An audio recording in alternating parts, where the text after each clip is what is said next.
Now to a developing story out of Richmond County. You may recognize him, an escaped murderer caught in Richmond County today after being on the run for more than a month. That is him on your screen, and this is Stacey Huggins, who is now booked. Now, you may remember this story. Huggins escaped work detail in Hephzibah back in September, and Richmond County law enforcement captured him on Peach Orchard Road today. Your Ethan Hunter went back to the area where Huggins wandered off from work detail. And Ethan, you spoke with a daycare worker in that area, and I am sure that their reaction to this news is a lot different than the first time you spoke with them. Yeah, it's the staff at his kids' Christian Learning Center that I talked to when Huggins was first reported missing days after he actually walked off the work detail. When he first escaped, the daycare director told me that they were scared and confused why it took so long for them to be notified. But now they can finally have peace of mind again in their quiet corner of Hephzibah.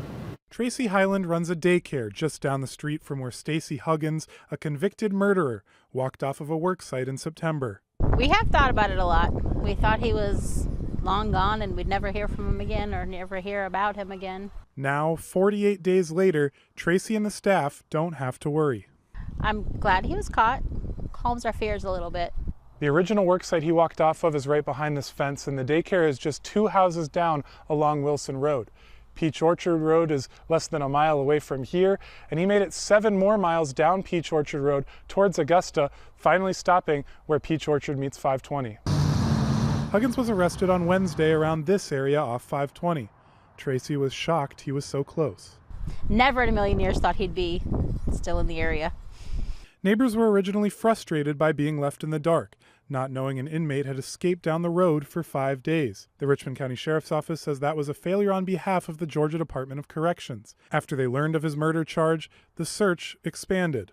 The first week or so, it was nonstop. We were seeing like 20 times a day. And after that, it just kind of dwindled down to now we only see once or twice a day. Now that he's back in custody, this sleepy street with its few houses and a daycare can breathe a sigh of relief. So it's a pretty quiet town, so we've never had to worry about anything like that. Hoping it goes back to peaceful again. There are a lot of wooded areas around that street, and Tracy says she thinks he could have hidden, and it's also not far from Hephzibah High School, so neighbors in this area are relieved tonight knowing that they don't have to have the fear of an escaped inmate in the back of their minds anymore. Thanks, Ethan. I'm sure, a lot of folks are feeling like those daycare workers, even the children's parents who take them there.